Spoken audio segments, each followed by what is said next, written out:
Hello everyone and welcome back to Safe House, chapter 20 by the Goddess Kim. We are 2/3 of the way done. I already have my next long one planned out. Yay, fun, whoop-de-doo.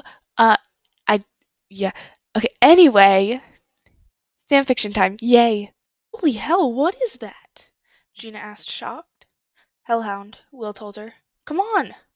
He grabbed Gina's arm and started dragging her away from the stairs. Some of the mortals had apparently noticed the monster too, because they started running in the same direction. Nico followed his boyfriend and Gina. We have to get him somewhere else. The mortals will get hurt, he told them. As if on cue, the hellhound nearly squashed two teenagers. Probably a good idea, Gina said. They ran into a fast food restaurant, ducking between the counter. The restaurant was thankfully empty, so no one was in harm's reach. Gina, you should go somewhere safe, Will told the girl. No way! If I'm going to be a hunter, I need to learn how to fight, Gina responded. She picked up a frying pan. Will looked stunned. I should have told you that, Nika muttered. Wait, you gave her that idea? Will asked him accusingly. Not now, Will, Nico hissed. The hellhound crashed through the wall and howled loudly. Now would be a good time to kill him, Nico said quietly. Will nodded and transformed his new armband into his new bow. Gina clutched her pan determinedly. Nico pulled his sword out from the shadows. Suddenly, a boy, maybe a year younger than them, came running through the door to the kitchen. Oi! It's me you want, so catch me if you can! He yelled. To the three stunned teenagers, he said, Don't worry, I'll save you. Say what? Nico asked. The boy pulled out a gold sword. It didn't look very impressive. I'll save you. Those wooden swords you have won't help you against a monster. With that, he ran towards the hellhound, screaming his head off on the way. Would? Nico asked, shocked. Will shrugged, confused. Are we going to save him? Gina asked. She was peeking over the top of the counter. Nico looked over it too. The boy was laying on the floor, sword on the other side of the room. The hellhound was ignoring him, slowly stalking towards the counter.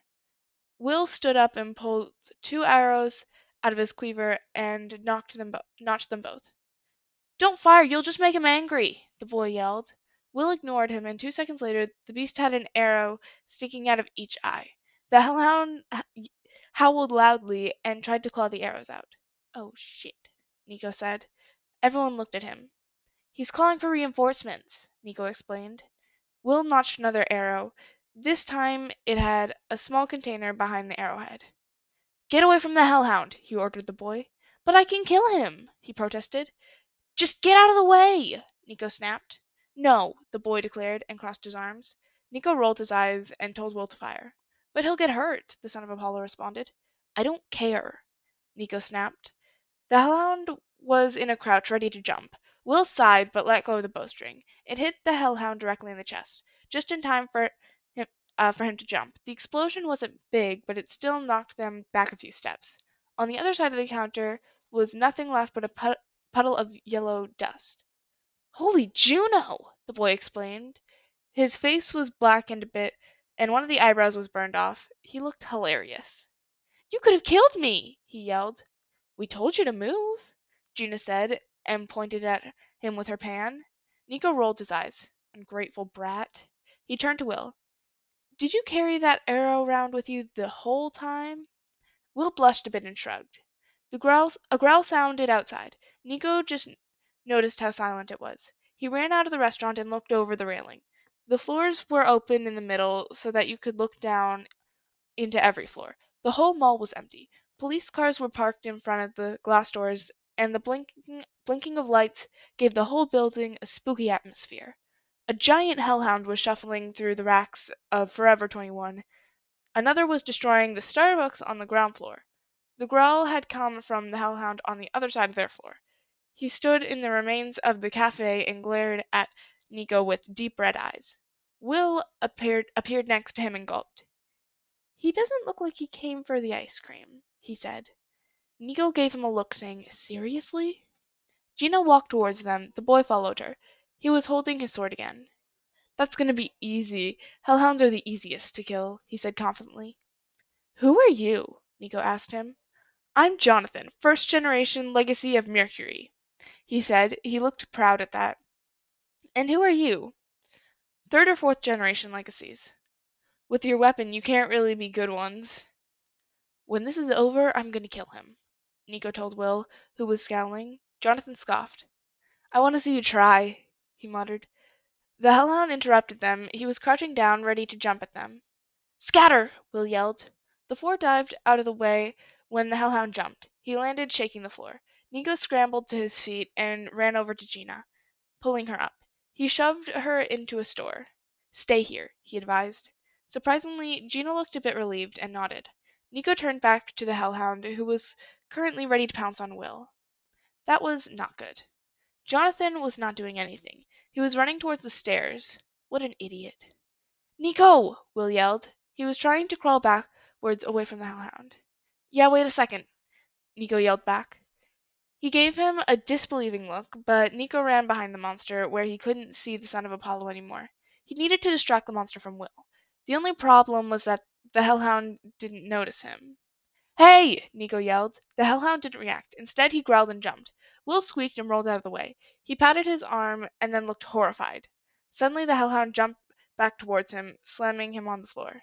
Will! Nico yelled. Now he was horrified. He couldn't do anything. He was too far away to attack, except if he threw his sword. Wait. Nico glanced down at the black blade in his hand. A moment later, it was sticking out of the hellhound's snout. It looked up enraged, giving Will time to pull out an arrow from his quiver. He thrust it upwards, hitting the monster dog in the neck. Nico willed the shadows to pull the sword farther into the monster, which distracted the hellhound long enough for Will to get away from him. Will sprinted towards the bow, which lay near the entrance of their previous hideout. The hellhound was now running at full speed towards the son of Hades. Nico sidestepped, the monster crashing headfirst through the railing. It yelped as it was falling towards the floor. It gave a loud crash, the floor cracking and the building shook again. Jonathan screamed somewhere. The hellhound on the floor was whimpering and limped off, towards the store selling clothes. Nico's sword was laying on the floor where the monster had crashed. Will came to stop next to his boyfriend, bow in hand again. I think he won't be that big of a problem, he muttered. Don't jinx it, Nico told him. Gina peeked her head out of the store. Is it over? She asked. Will shook his head. Shouldn't be that hard now, though. Suddenly, a battle cry was heard, and Jonathan stormed towards the hellhound on the second floor, which was the biggest. Forget what I said about killing him. The hellhound will do it for me, Nico muttered. I think we should help him, Will said. He took off towards the stairs. Jonathan was thrown through a shopping window and slammed into a rack of winter jackets. Why they sold these at the end of spring, Nico didn't know. He told Gina to stay where she was and wanted to follow Will when he saw the smaller hellhound on the ground floor starting to climb up the stairs. Will didn't seem to notice, by the speed they both were going, they would meet each other on the second floor, which probably wouldn't end good. Will! Nico yelled. Get off the stairs! Will didn't hear him. Nico cursed silently and used the nearest shadow to travel to Will. He reached him just as the hellhound jumped at the last few steps, landing on the second floor. Nico pulled the son of Apollo backwards to avoid him crashing into the monster. Will squeaked, surprised. The monster barked at them and charged. The two boys sprinted down the stairs, the hellhound following close behind. Nico seriously wished that his sword was in his hand right now. Between the first and the ground floor, Nico tripped, causing both boys to crash down the last set of stairs. They landed in a heap at the foot of the stairs. Ow, Nico muttered, and slowly got back on his feet. His head hurt and he was dizzy. Perfect starting point for fighting monsters. Said monster was now in front of them again, and Nico slowly backed away from it. Nico glanced over his shoulder. His sword was laying 50 meters behind him, with no shadow in sight to get it. Will grunted and sat up and looked around disoriented. The hellhound moved towards him, seeing as he was the perfect victim right now. Determination surged through Nico and cleared his head. That idiotic dog wouldn't kill his boyfriend. He pulled out a concealer ball. Hey, doggy, fetch! Nico threw the ball towards the other side of the hall, where it burst and emitted dark smoke. At first the hellhound ignored it, Then he perked up and sniffed it. He howled in victory before charging past Nico towards the broken ball.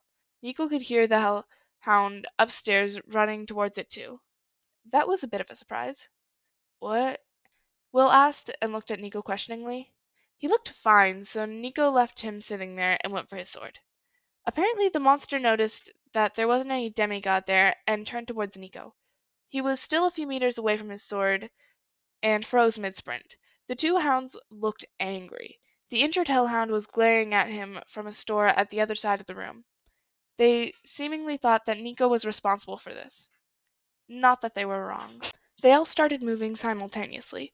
Nico broke into a sprint once more, picked up his sword, and turned just in time for the small hellhound to charge. The son of Hades barely managed to duck out of the way when the monster's jaw snapped shut next to his arm.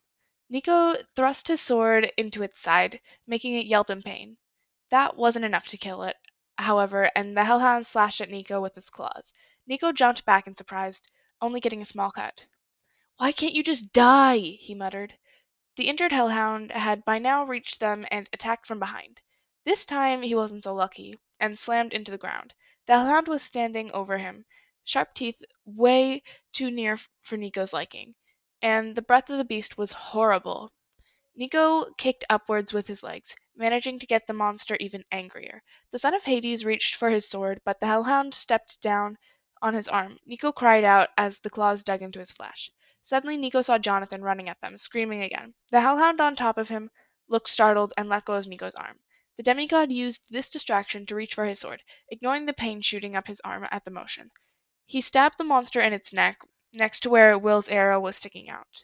Apparently that was finally enough for the hellhound to explode into yellow dust. Jonathan nearly chopped Nico's head off, had Nico not been fast enough to stop his movements.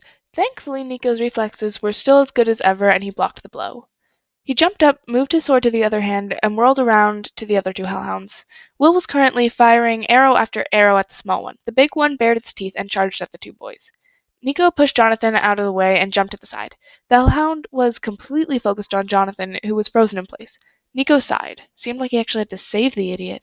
He ran towards the tail of the beast, which was swishing around. Grabbing a hold of it, he used the momentum to get on the back of the hellhound, landing in a crouch. The monster didn't seem to notice him. Was he really that light? He stood up slowly, holding his arms out to balance himself. Walking on top of the moving animal was harder than the movies made it look like. Somehow he reached the head before the monster reached Jonathan, who was now staring at him with big eyes. Nico glanced back at the third hellhound, but there was only yellow dust and Will, who was looking a bit shocked. Nico grinned and slammed his sword into the monster's head. It yelped and shook its head, throwing Nico off. The son of Hades slammed painfully through a glass window, which didn't help his headache, and now he had a few cut along his arms. At least the hellhound was dead too, if the yellow dust showering him was anything to go by. Jonathan was still staring at him in shock. Nico just noticed that he was covered in cuts and bruises. Suddenly Will burst through and the shattered window and glared down at him. "What were you thinking?" he hissed. "You could have died, stupid." "We nearly die all the time," Nico grumbled and slowly got back on his feet. He nearly fell over again, but Will grabbed him before he could. But but how?" Jonathan yelled. The two Greek demigods looked over at the legacy with matching scowls. "How'd you do that, with that sword? What kind is it? Who are you?" He fired off question after question. Suddenly he broke up in the middle of the sentence and fell over. Gina was standing behind him, clutching her pan. She dropped it when she laid eyes on the two boys. "That was awesome!" she exclaimed and ran towards them. "And you're alive!" She pulled them both into a hug. Nico hissed in pain. In an instant she let go and looked at him worried. "You're bleeding," she said. Nico looked at his arms and shrugged. "I think I have some Band-Aid." Gina continued. "It's in my bag. I'll go get it. I'll go and get it." She turned to leave, but in that moment the front doors opened and a bunch of policemen came into the building. Will pulled her back into the store and told her to be quiet. "Can you get us out of here?" Will asked Nico quietly. Nico nodded but looked at Jonathan. "What about him?" he asked. They were all currently hidden from the police, but Nico didn't want to risk being seen. "Leave it to me," Will said. He crept over towards Jonathan, looking out for the police the whole time. Gina grabbed Nico's arm and laid it over her shoulder. He looked at her questioningly. "You look ready to fall over," she told him. "Are you sure we can't go grab our bags? My money's in there." "Let's worry about that later," Nico said. In that moment, someone yelled, "There's someone there!" Will cursed and picked Jonathan up and ran back towards the other two. He grabbed Nico's arm and pulled them into the shadows. They reappeared in their living room, falling over each other. "I'll get the nectar, and then we can continue our talk from earlier," Will said and stood up. Nico pushed Jonathan off of him, and Gina picked herself up from the floor. "You want to stand up?" she asked Nico. Nico, who was still laying on the floor, shook his head. He felt like a horde of wild centaurs ran him over. Was it him or was the ceiling spinning? Will's head appeared in his field of vision, holding a cup of nectar in it. He helped Nico into sitting position and forced him to drink. The spinning stopped and the throbbing pain in his arm lessened. "This is so cool," Gina said quietly. "Not really," Will responded. He looked at Nico sternly. "You should stop nearly killing yourself, you know, and stop using your powers so much. That isn't good for your health." Nico gave him a small grin in response. "It's not my fault I got suicidal powers." Gina plopped down next to them and poked Jonathan in the ribs. "Is he gonna be okay?" she asked. Will nodded and picked him up again. He laid him on the couch and sat down again. "So, Nico, back on topic. Who kissed you and why?" Will asked angrily. Nico wondered if he would get out of this conversation if he passed out now. That was Safe House, Chapter 20 by the Goddess Kim. I hope you guys enjoyed. Don't forget to like, so I know you enjoyed. Share it to all of your Percy Jackson and Solangelo obsessed friends that you think would enjoy this fanfiction. Subscribe so you don't miss all the later chapters and all the one-shots I'll do and all the other series, because I'm planning on doing more one-shots and I'm planning on doing more series after this. And also edits. I make Percy Jackson edits, also like a few Keep the Lost Cities and Wings of Fire. I only have like 2 Wings of Fire actually up, but I work pretty hard on those things. I also have a few She-Ra up right now. I work pretty hard on those things. I think they turn out pretty good. Goodness gracious, it takes me several hours to make a 15-second edit. Yeah, so check those out if you enjoy watching edits, because I think they turned out pretty good. Yeah, like, share, subscribe, comment, because I love seeing all of your comments, and I read pretty much all of them, and it makes me feel so good to know that you guys actually enjoy listening to me just like read these fan fictions, because it does take me a while to do these things, and yeah, it's great. So bye, have a great day.